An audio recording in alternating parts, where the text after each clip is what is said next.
900 years ago, a king almost died because he wanted one more bite of cheese. Not bread, not wine. Cheese. And the cheese that killed him is probably sitting in your fridge right now. You've eaten Brie. Maybe on a cracker at a party. Maybe on a fancy charcuterie board you didn't know how to pronounce. But I promise you, you have no idea what you're actually eating. Because that soft, creamy, slightly stinky wheel of cheese has a body count, a royal obsession, a monk who accidentally invented it, and a scandal that almost got it banned in France forever. Stick with me, because by the end of this, you will never look at a cheese board the same way again. And you're going to want to go buy some Brie the second this video is over. Let's start at the beginning. Because the beginning of Brie is not glamorous. It's not romantic. It's a bunch of tired monks in the 8th century in a region of France called, funny enough, Brie. That's it. That's the origin of the name. Not a person. Not a legend. A place.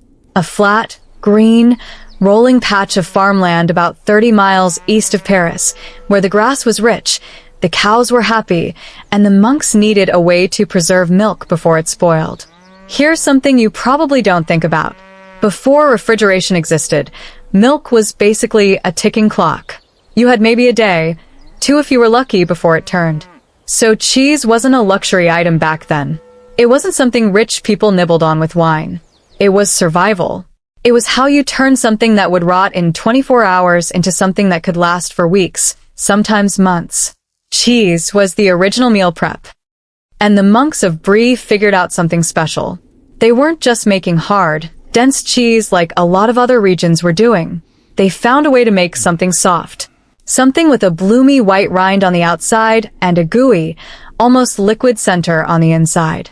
Nobody really knows which monk figured it out first, or if it was even one person. But somebody, in some cold stone abbey, noticed that a certain mold growing on the outside of their cheese wasn't ruining it. It was making it better. Think about that for a second. Somewhere in medieval France, someone looked at moldy cheese, and instead of throwing it away, they took a bite. That is either the bravest or the luckiest decision in culinary history. And it changed everything. Because that mold, the one growing on the rind, is what gives Brie its entire personality. It's called Penicillium candidum. Yes, related to penicillin. Yes, the same family of mold that gave us modern antibiotics. Let that sink in for a second. The thing sitting on your cheese board is a cousin of the thing that saved millions of lives in the 20th century. Mold isn't always the enemy. Sometimes it's the whole point. But here's where the story gets interesting, because Brie didn't stay a monk secret for long. Word got out. And once French royalty caught wind of this creamy, rich, almost buttery cheese, they became obsessed. Not casually interested. Obsessed. Charlemagne, the king who basically united most of Western Europe under one crown, is said to have tried Brie for the first time at a monastery he was visiting. And according to the story, he didn't just like it. He demanded that 2 wheels of it be sent to him every single year for the rest of his life. A king, with access to literally anything money could buy in the 8th century, chose cheese from monks as his must-have delicacy. That's when Brie stopped being peasant food and started becoming a symbol of status.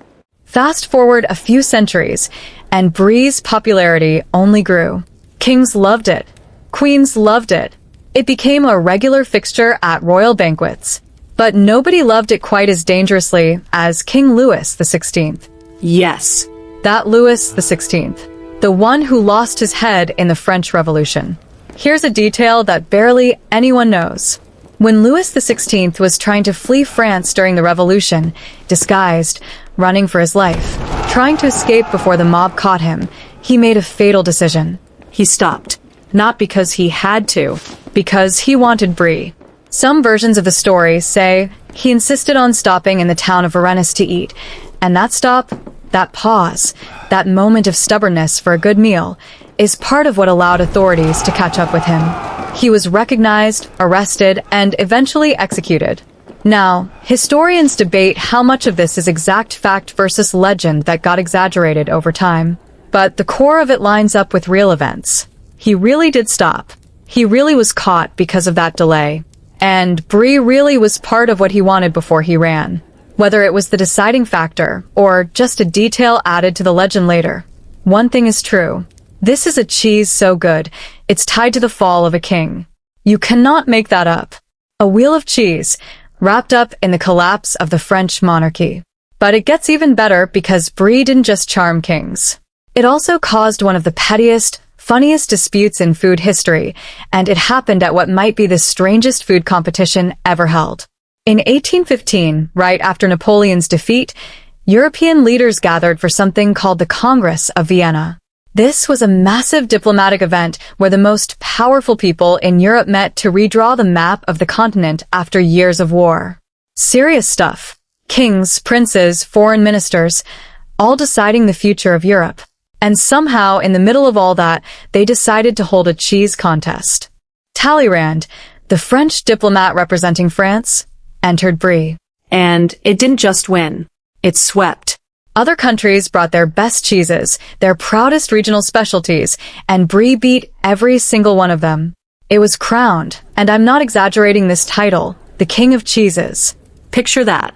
The most powerful men in Europe, fresh off deciding the fate of nations, taking a break to declare a winner in a cheese tasting. And French Brie didn't just win. It dominated so completely that the title stuck for the next 2 centuries. To this day, people still call Brie the King of Cheeses.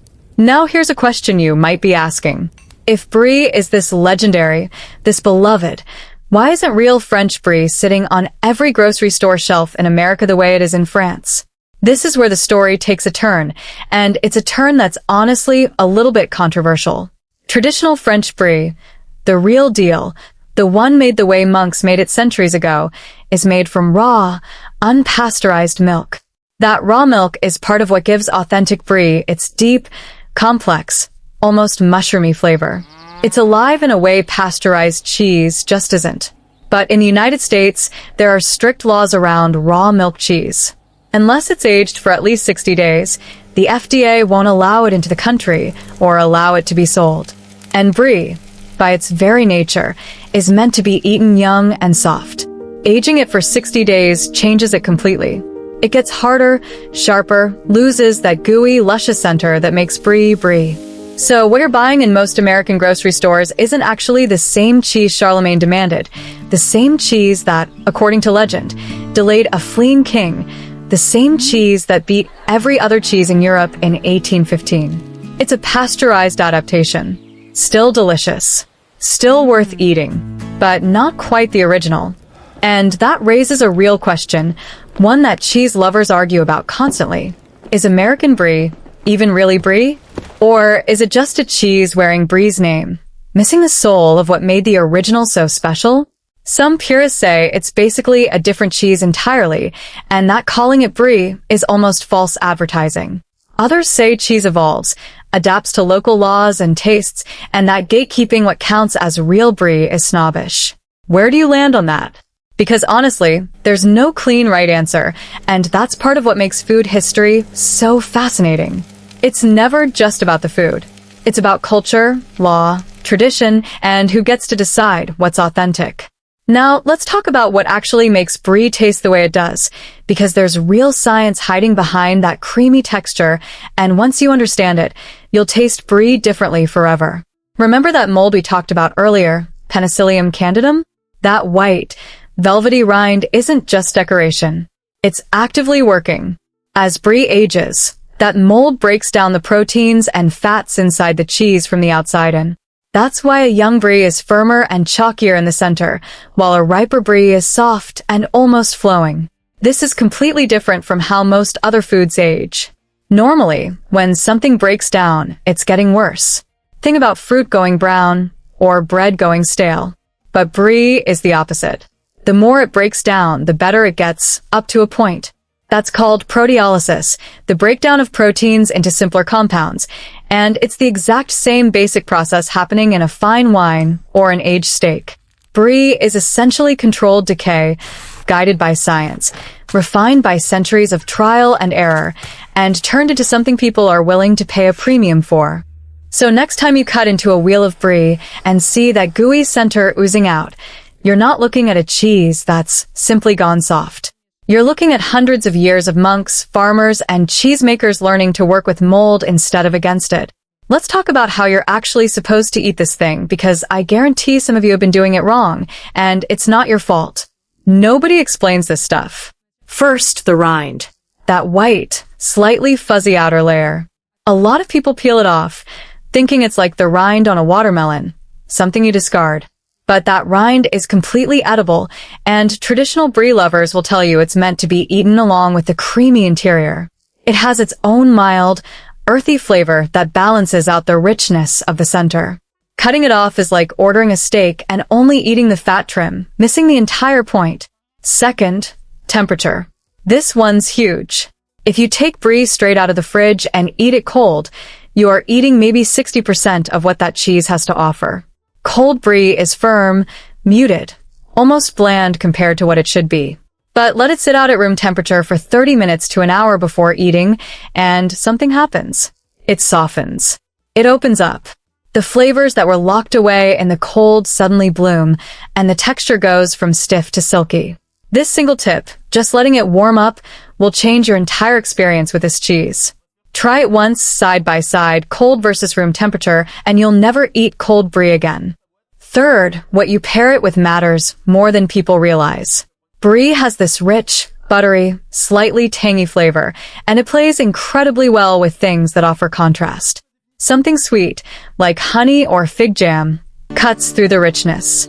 Something crunchy, like a baguette or crackers, gives your mouth a textural break from all that creaminess. Fruit, especially something tart like apples or grapes, balances the fat content perfectly. This isn't just tradition for the sake of tradition. It's basic flavor chemistry. Fat, sweetness, acidity, and crunch working together instead of one overpowering the rest. Now here's something that might surprise you. Brie isn't actually one single fixed thing. Over the centuries, it's split into different styles, almost like how barbecue means something different depending on which region of America you're in. Brie de Meaux is considered the classic, the one most people picture when they think of Brie.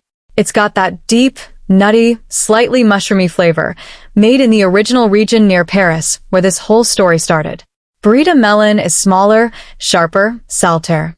Some cheese experts consider it even more traditional than Brie de Meaux, closer to what those original medieval monks would have made, since it's typically produced using less industrialized methods. Then you've got double cream and triple cream Bries, which are modern innovations where extra cream is added to the milk before it's made into cheese, pushing the fat content even higher.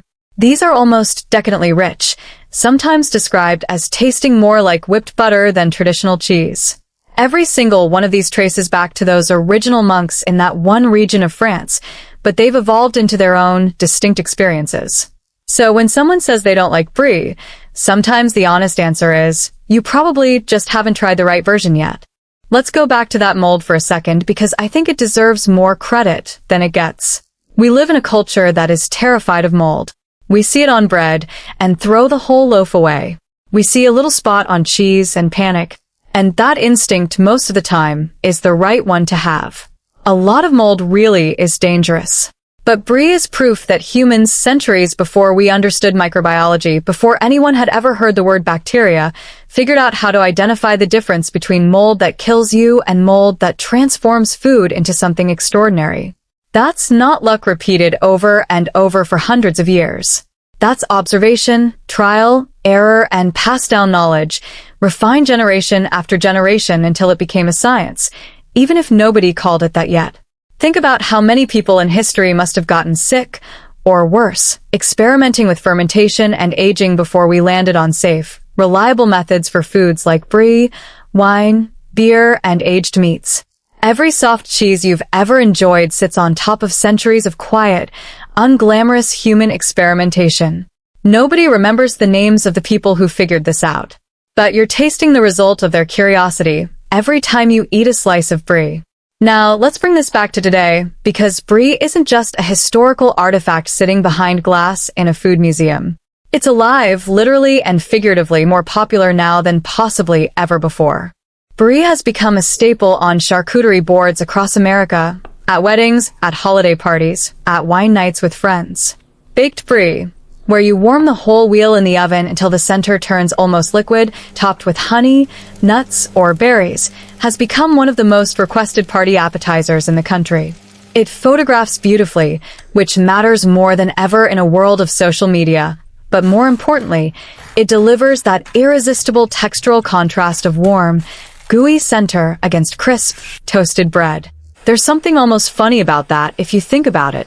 A cheese invented by monks trying to preserve milk in the 8th century has become a viral, Pinterest-worthy party trend in the 21st century. The same fundamental product, the same core process, just wrapped in a completely different cultural moment. So here's what I want you to take away from all of this. The next time you're at a party or a store, or just standing in front of your fridge looking at a wheel of Brie, I want you to actually think about what you're holding. That's not just cheese.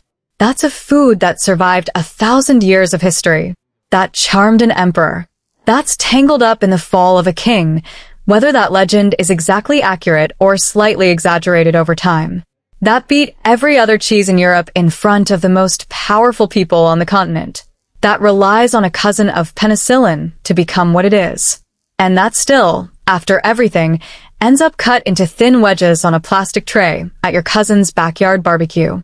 Food carries history in a way almost nothing else does.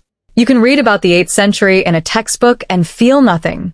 But you can take one bite of properly ripened Brie, warm to room temperature, rind and all, paired with a little honey, and you're tasting something that connects you directly back to monks in medieval France who had no idea what they were starting. That's the part that gets me every time. History isn't just something that happened. Sometimes, it's something you can taste. So here's what I want you to do. Go grab some real Brie, let it sit out for 30 minutes before you touch it, eat the rind, don't cut it off, and actually taste it slowly instead of just grabbing a quick bite at a party. Notice the richness. Notice how different it is warm versus cold. And while you're doing that, think about the fact that you're eating a food that outlived kings. If this story changed the way you'll think about cheese forever, let me know in the comments. I want to hear what surprised you the most. Was it the king who got caught because of cheese? The mold that's related to penicillin? Or the fact that most Brie you've eaten your whole life might not even be the real thing? Subscribe if you want more stories like this, because food history is full of secrets like this one, hiding in plain sight on grocery store shelves. And if you know someone who's obsessed with cheese boards, send this their way. They are going to lose their mind over this. I'll see you in the next one.